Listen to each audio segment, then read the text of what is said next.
Nama saya Aya Nakamura. Saya bekerja sebagai guru bahasa Inggris di SMA Isiki. Ibu saya orang Filipina dan ayah saya orang Jepang. Ayah saya meninggal karena sakit ketika saya berusia 11 tahun. Dan suatu hari 12 tahun yang lalu, ibu saya menelpon saya dan berkata, "Saya akan pergi ke Jepang minggu depan." Saya pun terkejut. Pada saat itu, sisa 1 tahun lagi untuk lulus. Setelah itu, saya ingin melanjutkan pendidikan ke universitas dan menjadi dokter. Namun, ibu saya memutuskan untuk bekerja di Jepang untuk menghidupi kami sebagai orang tua tunggal. Saya menyadari betapa seriusnya ibu saya dan memutuskan untuk pergi ke Jepang bersamanya tanpa memberitahukan apa yang saya rasakan. Ketika saya datang ke Jepang, hal yang paling sulit bagi saya adalah tidak tahu bahasa Jepang. Ketika saya masuk SMP di Jepang, wali kelas dan teman sekelas berbicara kepada saya dalam bahasa Inggris. Karena saya hanya mengerti sedikit bahasa Jepang. Saya masuk SMP pada akhir Februari. Jadi, saya masuk sekolah hanya 8 hari dan lulus. Setelah lulus SMP, saya ingin segera masuk SMA. Tetapi kemampuan bahasa Jepang saya tidak cukup.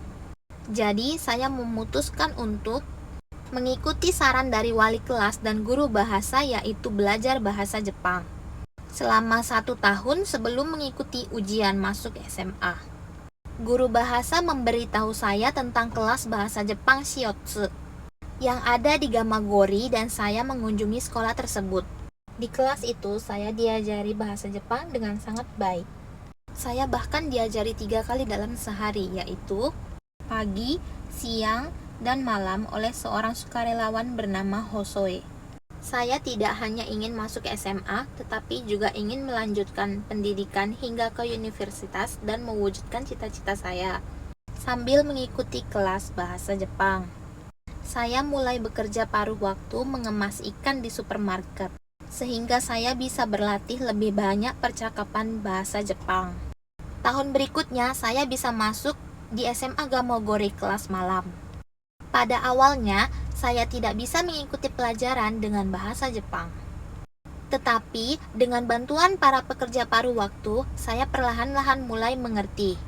Selain itu, di kelas malam SMA Gamagori, saya diajari bahasa Jepang oleh guru pendamping pendidikan. Untuk siswa asing dari pukul 3 sore hingga pukul 5 sebelum kelas dimulai.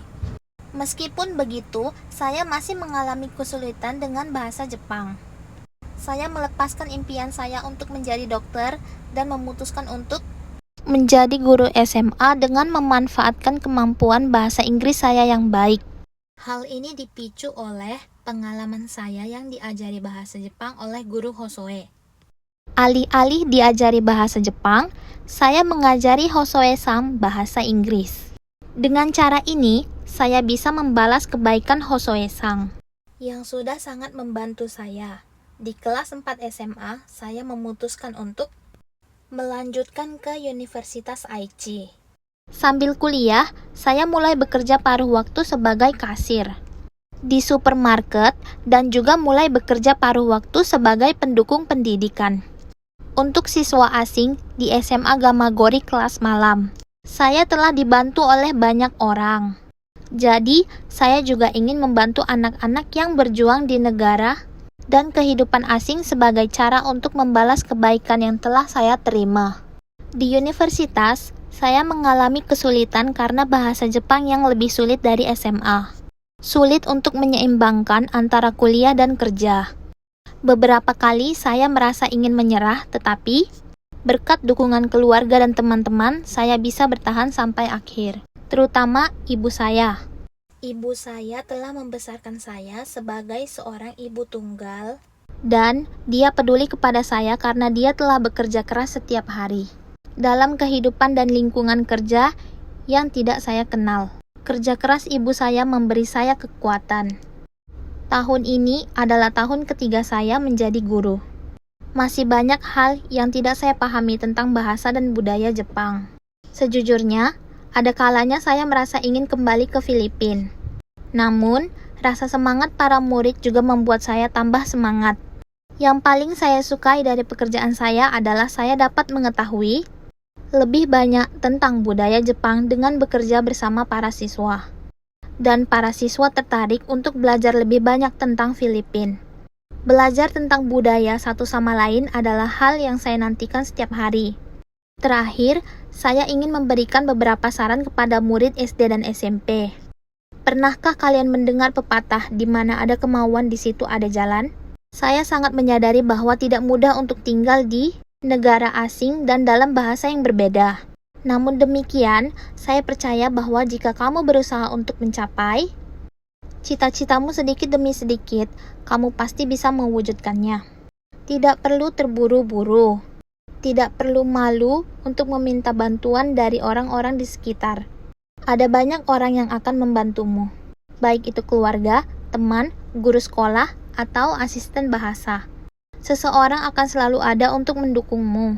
Saya bisa menjadi seperti sekarang ini karena keluarga, guru sekolah, teman, sukarelawan, dan staf pendukung. Saya masih mendapatkan dukungan dari banyak orang. Saya harap kamu juga tidak akan menyerah dan berusaha untuk mencapai cita-citamu. Dan terima kasih kepada para orang tua, guru, serta penerjemah yang telah mendukung para murid. Tolong terus dukung mereka agar bisa mewujudkan cita-cita mereka.